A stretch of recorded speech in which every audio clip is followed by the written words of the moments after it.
So good afternoon from Nigeria. I am Dr. Samuel Olutunde Sharo. I'm a lecturer in the Department of Animal Breeding and Genetics, Federal University of Agriculture, Abeokuta, Ogun State, in Nigeria.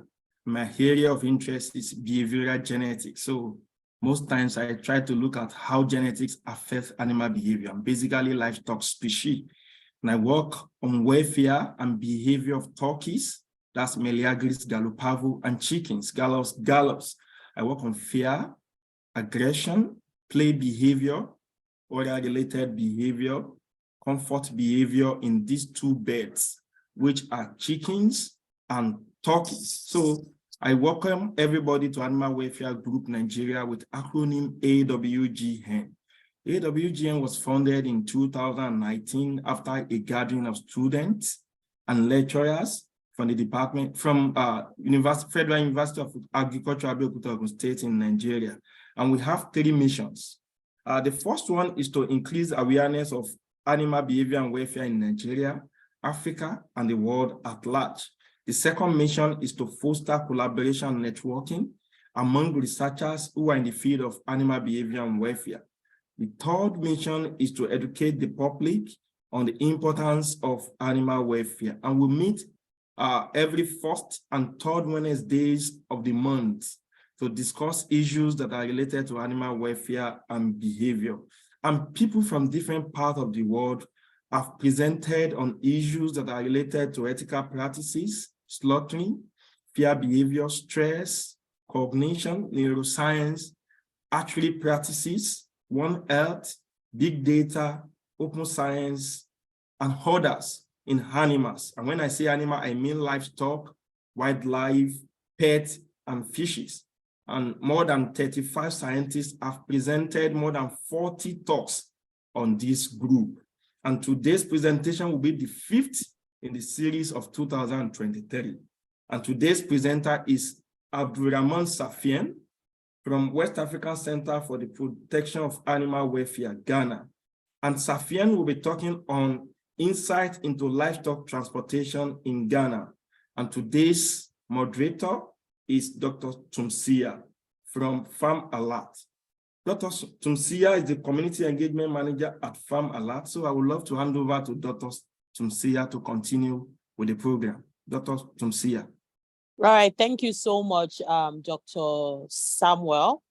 And thank you so much to the entire Animal Welfare Group of Nigeria for the amazing work we've been doing. Of course, it's not easy to pull together something like this and be consistent, which is very important. So well done.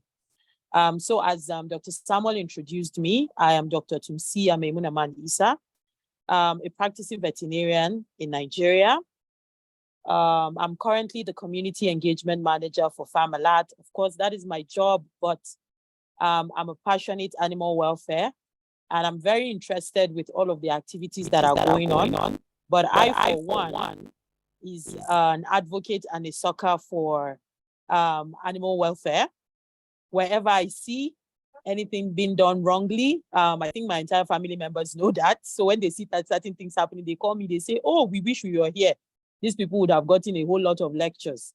And I was very interested in this insight into livestock transport in Ghana, this particular topic, because I also do businesses where I supply cattle to the southern part of Nigeria. I live in the north. So I have a small group of my people there in the market where I know that considerably I have been able to talk to them, and I have seen drastic improvement in the ways they move their animals, because I go there like once or twice in a month to supply some of my customers in Lagos. So thank you so much. I would quickly introduce our speaker in person of Mr. Abdul-Rahman Safian, and then of course we can get down to the main agenda of the day. Abdul-Rahman Safian is the co-founder and director of WACPAW and a graduate of University of Ghana. He officially started working to improve the welfare of animals in 2016. When WACPAW was registered, his journey started from infancy when he was selected as the shepherd of his family. Very interesting. The shepherd of his family's flock by his father. Then he realized how how it is to watch over the voiceless animals. From then, he developed the passion for protecting the welfare of animals. He has earned many certificates in animal welfare and behavior, including animal welfare and behavior, cats and dogs. Animal welfare and behavior 1, cats and dogs welfare 2, equine welfare, and halal slaughter and welfare. Very interesting. He has attended a number of virtual and in-person conferences, and also at the government level to help review the curriculum of the veterinary nursing students to include animal welfare courses. Mr. Abdul-Rahman Safian, thank you so much for having us, and we're all ready to be wowed by your presentation and, of course, to enjoy the insights into the livestock transport in Ghana. Mr. Abdul-Rahman Safian, thank you so much. The floor is yours for the next 40 to 45 minutes. Thank you. Thank you very much, Doc. Unfortunately, I can't mention your name because that's the name of my mother, Memuna. Ah, yes, yes. Yeah, I understand. So, yeah, thanks for the brief introduction. And thank you for the opportunity to highlight what we have been doing at our bits to help animals in Ghana. And I wish to welcome all to this rather interesting program. Thank you very much. And so we will begin with the introduction. Livestock, insight into livestock transportation in Ghana. Livestock transportation in Ghana, or livestock in general, is a very key component of human life, not only in Ghana, but because we are situated into Ghana, because we interact and we live with animals all over. And so we are limiting ourselves to our interaction in Ghana, and for that matter, their transportation, how they are moved from one place to the other. Livestock production is critical because about 70% of people rear animals as source of second source of livelihood. They may have some other things they do, even if they are farmers, they can be rearing animals also to support in that. We can call that mixed farming, okay, where they sell some of the animals in terms of need to support in farming. They also rear animals, or they have animals in their homes, sometimes just to keep them as security. Because when animals are in their home, people say that you don't get evil people coming in there, because the animals are able to detect. So people keep animals in their homes for that purposes. But in all that, when it comes to the development of a country's economy, especially Ghana, a lot of people trade in animals. That is moving them from one place to another to sell, to make money. And for that matter, they raise the pedigree of the economy. Livestock also provides food for us, income, livelihood, opportunities. A lot of people get their livelihood from the rearing of what? Animals. They get jobs, permanent jobs in it. And then also transportation of livestock is quite critical in the value or food value chain, ensuring that animals are moved from production areas to the markets. So importance of livestock transport. It ensures that the availability and accessibility of meat and other livestock products to consumers. And so if there is no means of moving animals from one place to the other, some people will be handicapped in terms of food, because a lot of people consume meat, milk, and other livestock products, not even consuming as food. We have hides or leather coming from animals. And so if animals are not moved from one place to another, those things or products will be lacked in the system. And so it is quite obvious that animals are moved regularly from one place to another to ensure that products like meat, eggs, hides, and all the things you get from animals are available to the consuming public. It also serves as source of livelihood to the transporters, traders, and then farmers.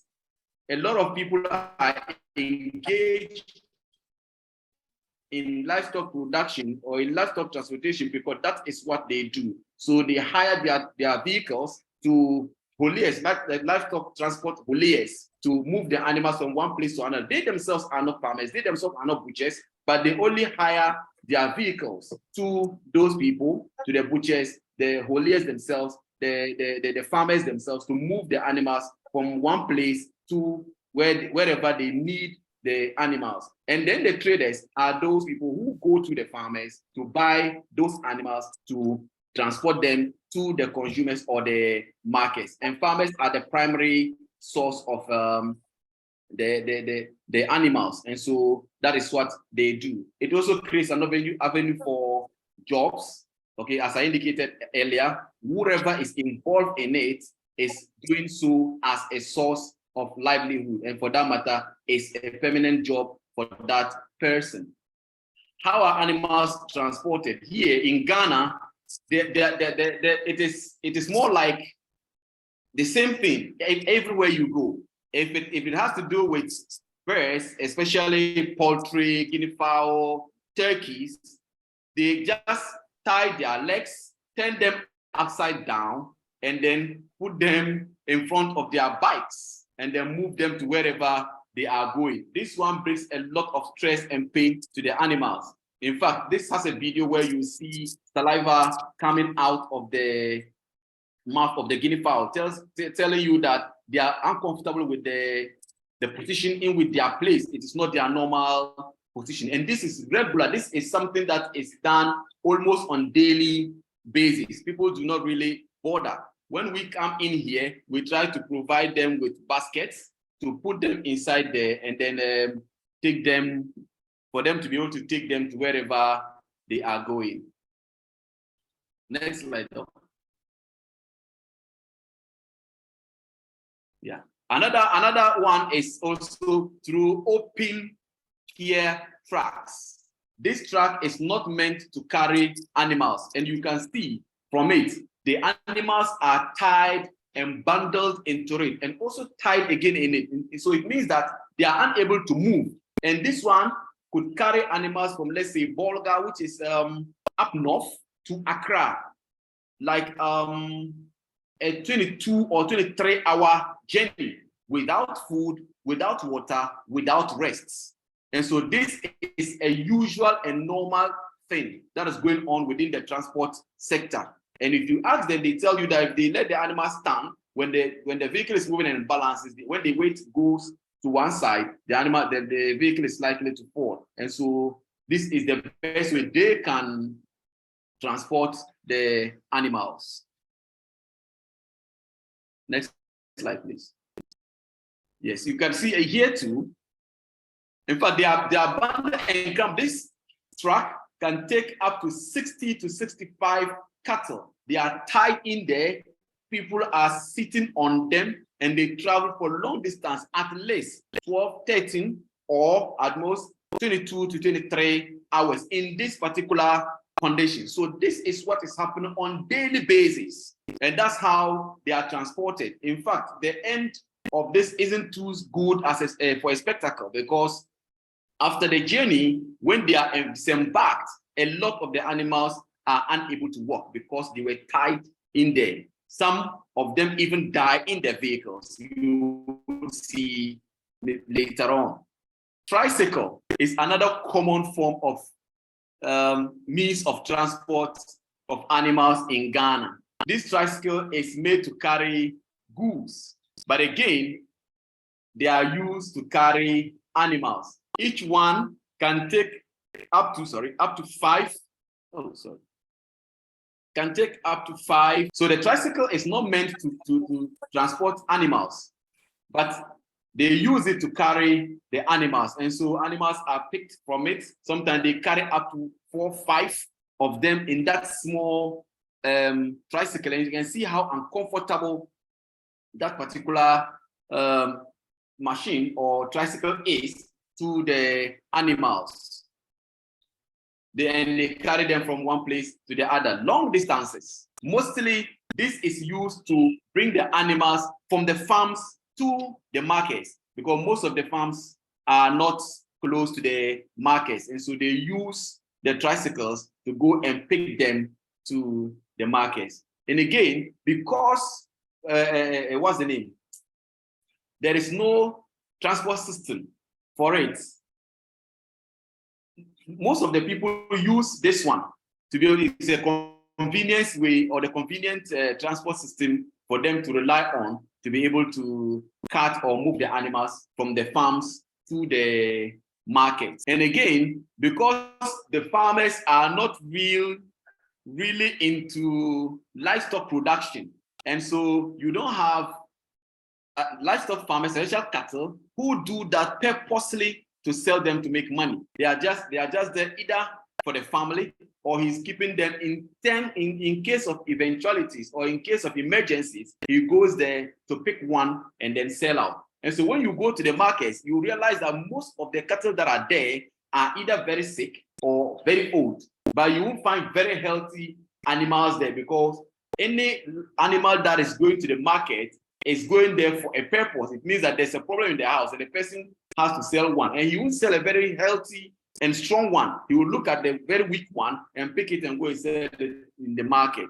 So when you go to the market, you'll find that a lot of the animals that are there are very weak, old, and sick, to make sure that animals are transported from one place to another. However they go there, they don't really mind. Theirs is to make sure that the animals are carried there. There's also not standard practice. This has to do with the system, should I say. The system hasn't put in best practices or standard practices where people are bound to go by, especially in terms of handling. Who looks at the way they handle the animals? Who looks at the way they are loaded? Who takes care of the unloading process? What is there for people to know that, yes, if you are going to load animals, this is the process you go through. If you are going to unload them, this is the process you go through. If you just want to tether them or handle them in a way, how do you do that? There isn't any standard or best practice for them to be able to do. And so for them, anyhow you do it to be able to move the animal is okay. So animals are just treated anyhow, especially in the markets, in the abattoirs, and even in the farms. Lack of infrastructure necessary for proper livestock transportation is also a very big challenge. If, for instance, if you consider roads, you would realize that the road network system is not too good for them. In fact, a typical example is in 2018, we had a company in Italy wanting to donate a vehicle to us in Ghana to help in the transport sector. Unfortunately, when they studied our road system, they realized that the vehicles were too down to be able to operate on our roads. So if they brought it, the vehicle would quickly just spoil. Even though we tried to do some work around it to raise the vehicle, they said no, the vehicles couldn't operate in Ghana. We need a country specific. So because of the road network, we aren't able to get those type of vehicles to be able to operate in the transport sector. Long distance travel without rests is also a huge challenge.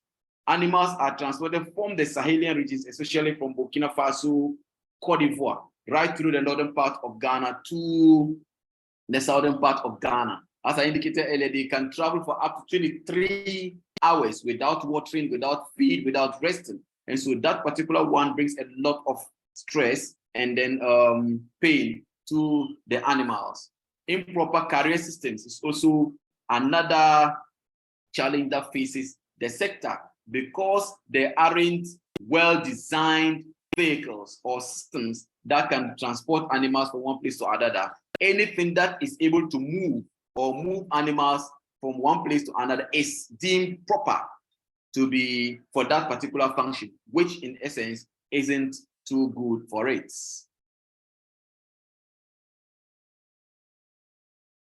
What are some of the remedies? Education and advocacy is very important in addressing some of the issues. You would see that we try to educate some poultry farmers especially in terms of handling. We call that upright catching method, where we teach them how to handle birds without turning them upside down, which is not their normal position. And so we try to teach them how to handle them so that it looks as though the animal is in its normal position. So it is not stressed, it doesn't have any pains, it will not have broken wings and legs or fingers. Okay, so education is very key in trying to address some of these challenges. Yeah. In terms of loading and unloading, we try to construct ramps for the markets and abattoirs where the animals are mostly sent to. So if they don't have a ramp, they push the animals down when they alight. And so in that particular process, you have a lot of them having broken limbs and legs, okay, and hips. So we try to come in to support them with ramps so that when the animals come, the ram is pushed to the entrance of the vehicle so the animals can walk down out slowly without any stress.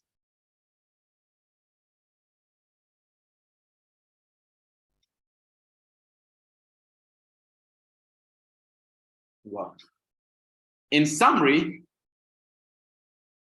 the pictures here shows exactly the states of livestock transport in Ghana. You would find in the earlier slide where we showed the way guinea fowl and poultry birds are transported using motorbikes. You would also find how cattle are bundled into short Kia vehicles and are used to travel for long distances. In fact, the injuries on the animals shows exactly what pertains in either the farms or the markets. So that is the current state of it, and in the markets and in the farms, one place to another, and it tells animals from one place to another. And my friends also tied in cages and moved. In fact, this small cage where the dog is can accommodate about 6 or 7 of them. They are packed inside and put on a bicycle or a motorbike just to transport them from the markets or wherever they buy them to the markets, to consumers, which we are busily working on to stop. Okay, and you would find a ring like something that is put in the mouth to mask the dog so it doesn't bite anybody. And this is the real condition they find themselves in the market. You will also find this is the picture on the right where I am on it, on the vehicle. This one looks a bit better, for here the animals are made to stand, but still they overload them. So you'll find a short vehicle taking about 60 to 70 cattle in the vehicle. And it brings a lot of discomfort to the animals. When they alight, you will find a lot of them not in good condition. And you will see how they are just crashed into the waiting vehicles to be transported, not caring about how their lives or their conditions will be in the vehicles. It's very appalling, not too good. The system is not too friendly for animal welfare. And so a lot has to be done to be able to correct some of these. So as I was saying, you will find some of the animals lying down there after disembarking. And I tell you, this is a very serious situation we have. You see the white one with the bloated tummy, it is dead already. In that particular instance, we had 3 big cattle dying on transits, meaning that the situation isn't too good for them. And then a lot of them had broken legs. And that's something that happens on daily basis. And the people do not see anything. They don't see the need to find a way of correcting it, because if you suggest to them that we need to have a place where we can offload them or unload them, make them rest, water them, and feed them, they tell you that they are working with time. They need to get to their destination within 24 hours. So if you are saying they should wait and then unload them, feed them, give them water, and then continue with the journey, it's like a day's journey should become 2, which means that they are going to lose revenue. And they are able to do this because nobody really, there's nothing on them, there's no pressure on them coming from any quarters to force them to abide by that. And even the structures to accommodate those particular suggestions, should I say, where the animals are unloaded to rest and fed, is not even there. So they are forced to just go straight with a 23-24-hour ride, not caring so much about the welfare of the animals. And so that particular situation is very serious, and a lot needs to be done upon it. We are doing our best as an organization to educate the people and provide our support for them. But honestly, a lot has to be done to be able to correct that. End of presentation. Wow, so soon. Thank you very much, the doc and the audience. I'm very grateful. If you have some concerns you may want to raise, then we'll try and address it. Okay, thank you so much, Mr. Abdul-Rahman Safian, for that. Your presentation was very realistic. I think that's one thing I love about the presentation. It was actually very realistic. You actually gave us an insight of what it looked like without whitewashing anything. This is how bad the situation is, and this is what we're trying to do. And for us, this particular audience, I'm sure your presentation is very, very relatable, because it was just like showing us pictures of what's going on here too in Nigeria. I think the West African countries have similar problems. For us here in the North, we see a lot of appalling and terrible treatment of animals, especially during transportation. So thank you so much once again. And we have a question. We have one question from one of the participants here in person of Victor Oyenira. And he just left the room. So I think I would skip his question, and I'm sure people probably just network issues and wait for him to come back while we read other comments. We have Mete S. Heskin. My apologies, I hope I did not murder your name. His comment is saying, thank you so much for a highly interesting presentation. You can keep your comments and your thoughts coming. Drop them here in the chat box. Okay, we have a question from Dr. Oluwaseun Iyashere, and she's saying, what happens to the dead animals during transportation? Are they slaughtered? What happens to the dead ones? What do they do with them?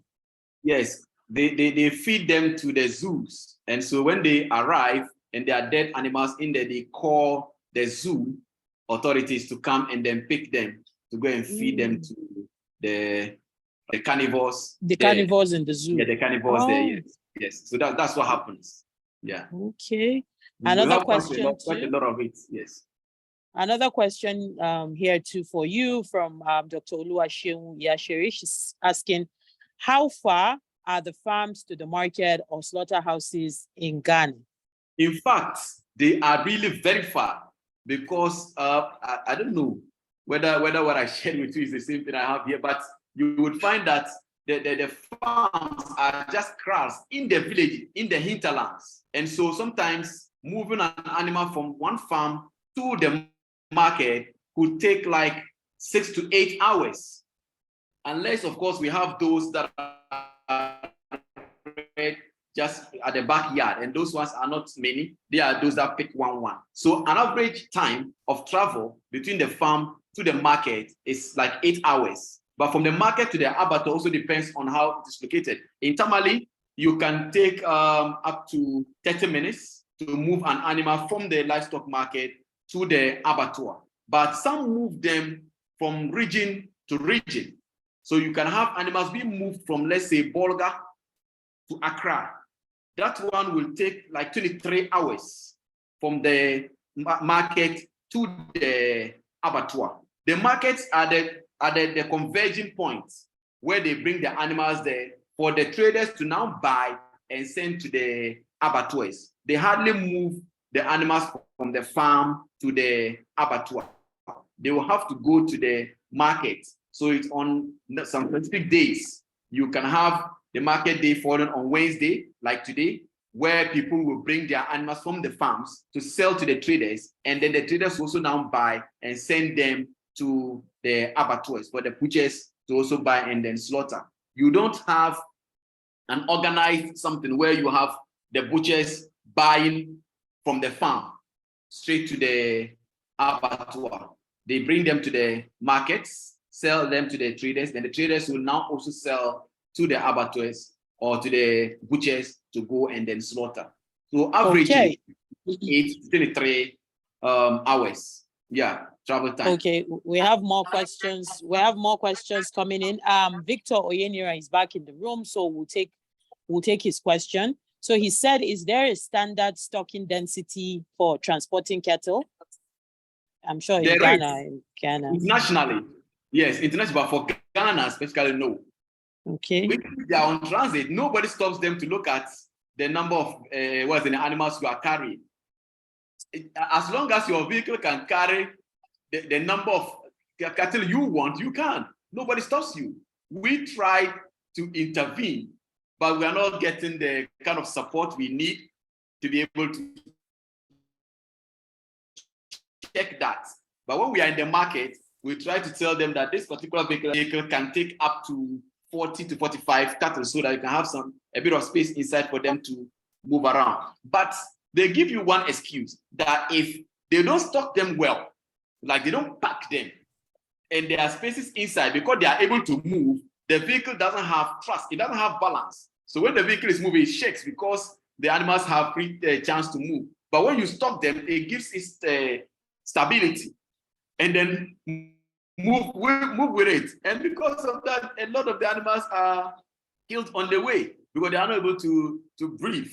Okay, they are suffocated, and most of them die on transit. So there is no specific loading density in Ghana. Actually, if your vehicle can take 100, you load them. Nobody really cares.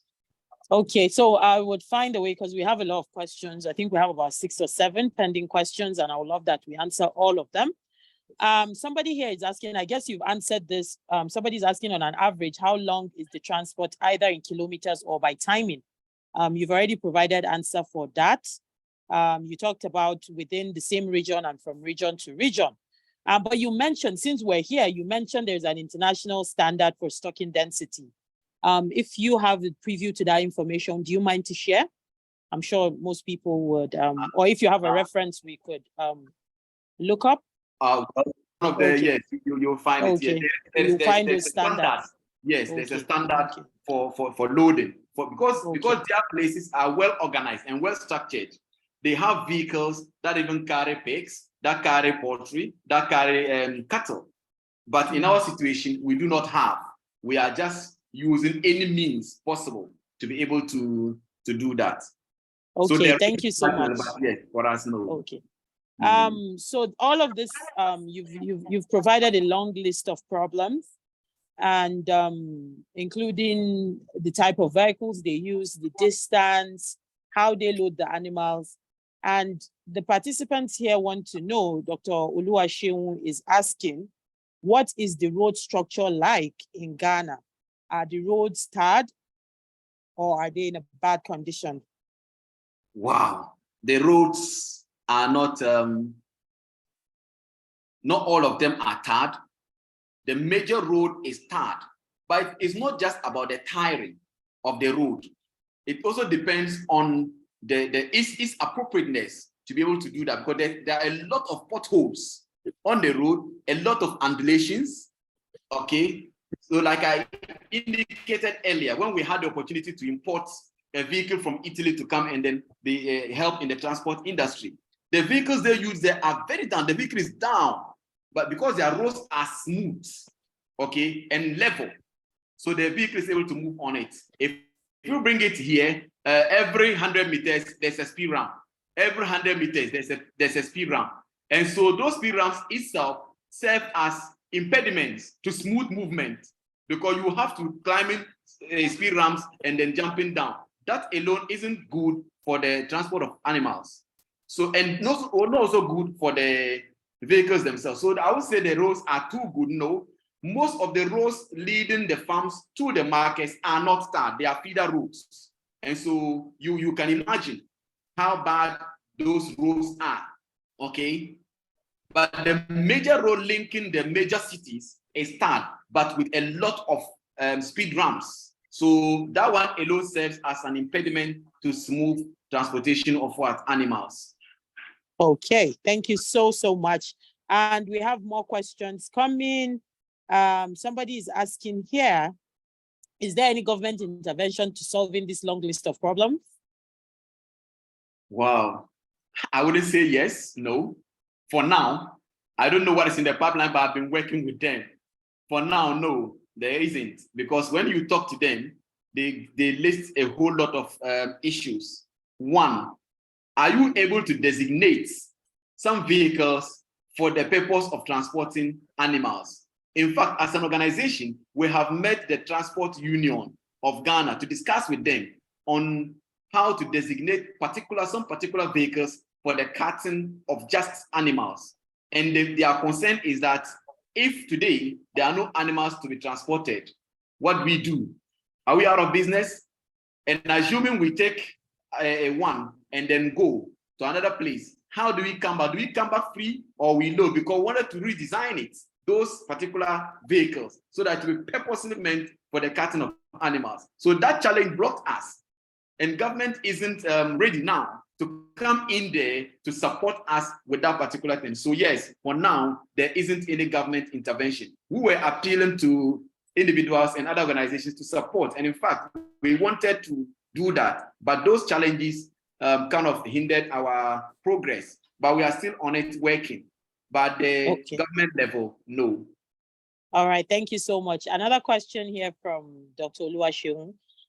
Do we have organizations apart from WACPAW that enforces animal welfare in Ghana?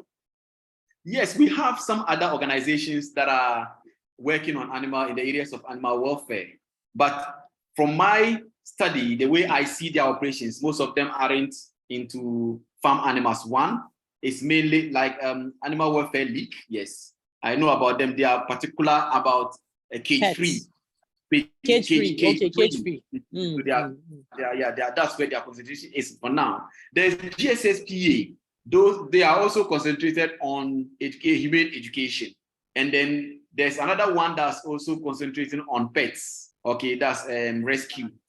But for what we are doing, I haven't seen another organization that's vigorously pursuing our agenda in Ghana. Okay, thank you so much. That's with these organizations, you could also look towards like multi-stakeholder collaborations to, at the end of the day, the goal is to make sure that animal welfare is a priority. And then they're asking, how is animal welfare enforced during transportation in Ghana? It is not enforced in Ghana. Okay. Yes, because there is no how do I call it? There's nobody to enforce it. In fact, when they are moving and they come to meet police on the streets, what they do is they just stop them, look at it, and look for their waybill. That is what they look for. If they see their waybill, that's okay. Okay, they are allowed to pass. It is just quite recent in that we try to invite them to train them on how to look out for welfare issues of animals on transit. And so hopefully we will be rolling out that particular project and they will now be able to do something about it. But no, nobody does anything about the carting of animals. You will see people complain that I have seen somebody put 4 or 5 cattle in motorcade, and that's all. Nobody says anything about it. The assembly doesn't say anything about it. The police doesn't say anything about it. No government official will stop them and say, no, what you are doing is not good. But there are criminal codes that criminalizes those acts. But they wouldn't act because of the adjoining issues. Because if you want to act, those people also have issues that they talk about, which the government will say, okay, well, because of this, I'm not able to act on this one. So for now, let's go. So I'll just say that it is just those in the sector that are trying to be able to fix that.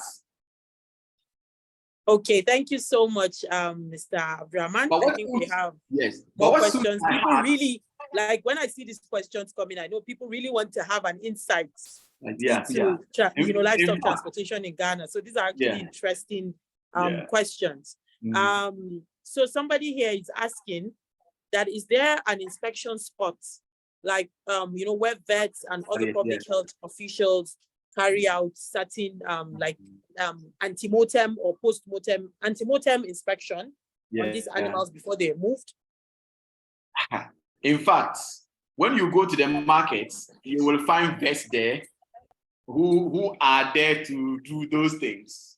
But I tell you, they are ineffective because they are incapable of, I won't say they are incapable. They are ineffective because the people are not cooperative. So what they just do is they look at it and just say, okay, well, this animal is okay, you can go. That's it. They are there, but they are ineffective. If you come even to the abattoirs, there are vets there who are supposed to conduct the antemortem and the postmortem. But I tell you, what I have seen in those areas isn't too good for a site. The vets will tell you that, well, we are just here. We are told to come and work, but we cannot actually do the right thing because the people are not cooperative. So they are handicapped in a way. So I'll say yes, but on the road, vets are not there to check for anything. It is only in the markets and in the abattoir, which is not effective. All right, thank you for that. I was also opportune to be in the abattoir for like a year or so. So capacity is there, yes, but they're handicapped, as you said. Like for us here, I don't know how the butchers in Ghana behave, but ours here they're quite a group of dangerous people, either in the abattoir or the livestock market. So, and in climes where things are working, there's actually a compensatory plan for condemned animals, either animals that have been found to be unfit for slaughter, or animals that have been slaughtered and have been found unfit for consumption. But for you to get the butchers or the livestock farmers to cooperate, there is need for them to be compensated because it's not their fault. Has there been a system for them? Is there a system for them? Is there a system to stop them from buying unhealthy animals, or is there a well-structured system that makes sure, that ensures that we churn out healthy animals into the market? So it's not their fault. They just go and they buy these animals.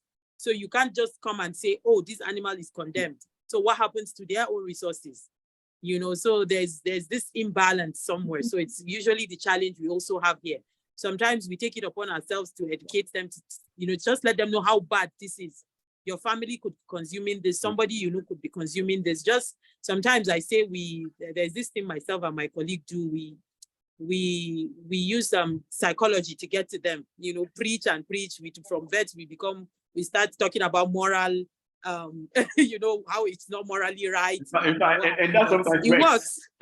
Yeah, yes. It works. Sometimes it does. Sometimes it doesn't. It's not. So another question here. Not easy. Somebody wants to ask, is asking, are there any modifications that can be done to improve the welfare of animals during transportation in Ghana? Modifications. Is there any modification to the present system that would help, improve welfare? I can only speak for our at our level, at an organizational level, what we are doing to be able to improve that. And so one of the things we do is that regarding the transport of bears, guinea fowl, poultry, turkey, we provide them with baskets, that they can put them in and then move them to wherever they are. They won't overload it. In fact, because of the presentation, I have a lot of material on it. Then with the use of the tricycle, we try to educate them to reduce the number of cattle that you put inside. So if you are going to load 5, we are there with them.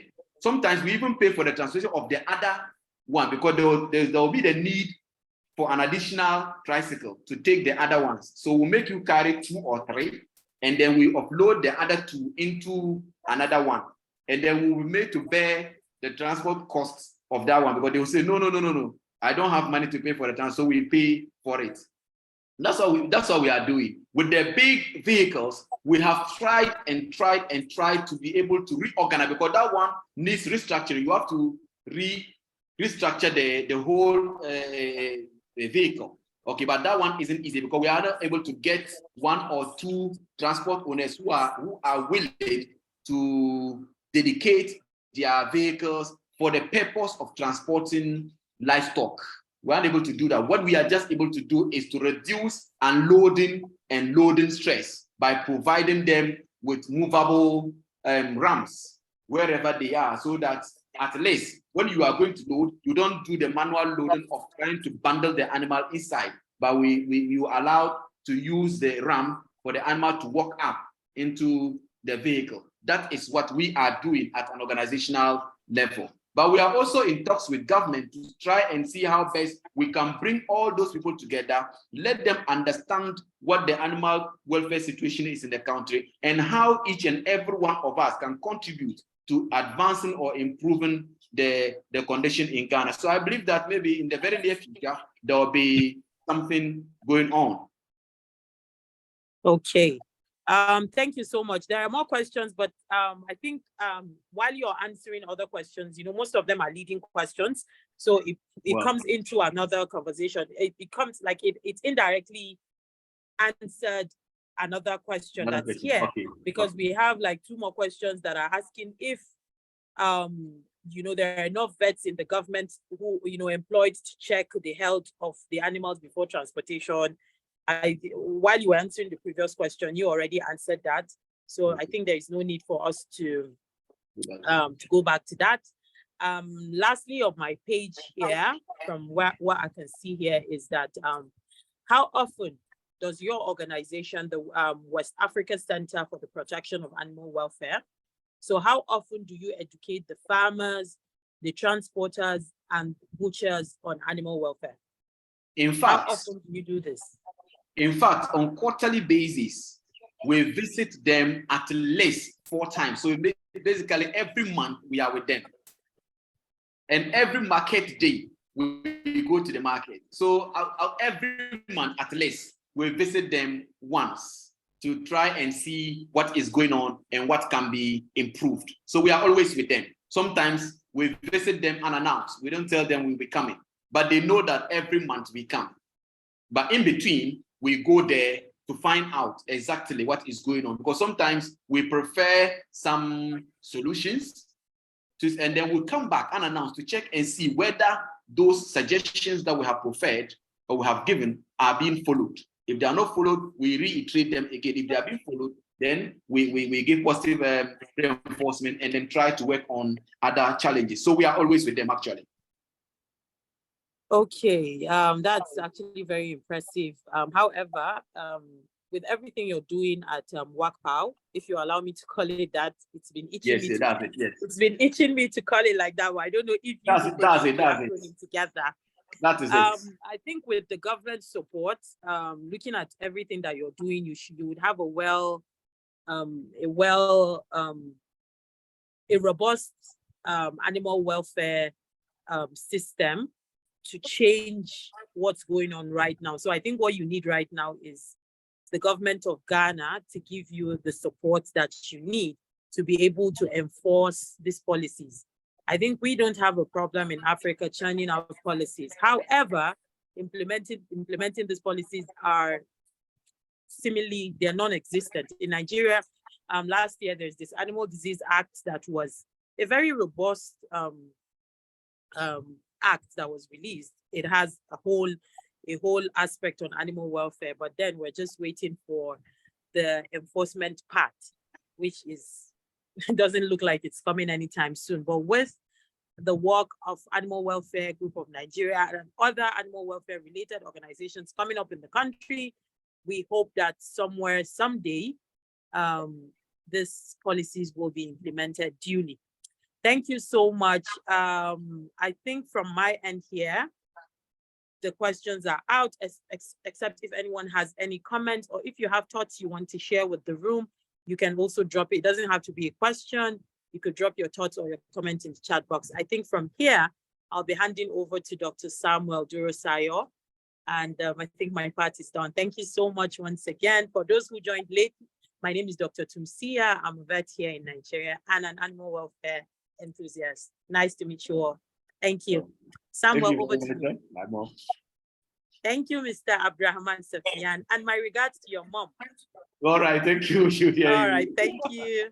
Yeah. I've met you a couple of times in these particular days. Okay, all right, thank you. Yeah. Thank you. Thank you so much, Dr. Tumsia. We'll surely call you another day to moderate and come and present. Then to our presenter, can I call you Safian the Shepherd? Oh, well, yes, that's not bad. I am, in fact. That was a good presentation, and I love it that you told us the truth.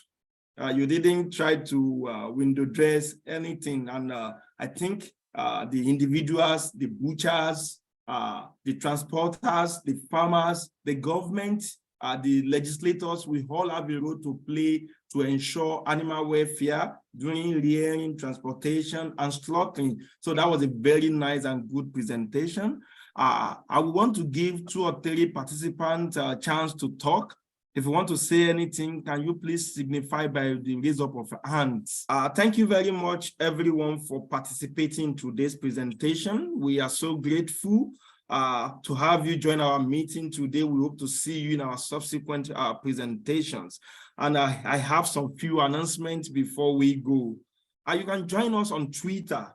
Our Twitter handle is at AWGN14. AWGN in capital letter, 14 in number. And you can also join us on Facebook and LinkedIn. Our Facebook and LinkedIn name is Animal Welfare Group Nigeria. And you can watch almost all our past webinars on our YouTube channel. On the YouTube, just type Animal Welfare Group Nigeria. You see most of those videos. And the next webinar will be delivered by Tomari Abayomi. Abayomi will be talking on behavioral and reproductive responses of Nigerian indigenous hens to exogenous corticosterone and its effect on their chicks. So I would love to listen to that. That is talking about stress. So it's a good one. A very big thank you to Animal Welfare Group Nigeria for the platform. I think this is the second time I'm having to do a presentation here. So I wish to thank you very much for that opportunity. It's very rare. And especially to you and Dr. Oluwaseun. In fact, she has to hit me in line so that I'm able to do more with what I'm doing. And I wish to also thank the participants very well for sparing their time to listen to me and see what we are doing in Ghana. I wish all of us all the best and a very successful week. So thank you so much, Safian. Thank you, Gideon. Jatutu, thank you. Lazarus, X-King, Barnabas, thank you so much for participating in today's program. Amini, Taufik, Abdul-Rahman, Muyiwa Fatola, Abayomi Tomori, Oluwatosin Enitan, and Fumilolo Yebanji. And I will see you next time. So Tomori is the next presenter, and he will be talking about behavioral and reproductive responses of Nigerian indigenous hens to exogenous corticosterone and its effect on their chicks. So Safian, see you next time. I will see every other person next time. Thank you so much. Thank you for joining us today. Okay, thank you very much. Yeah.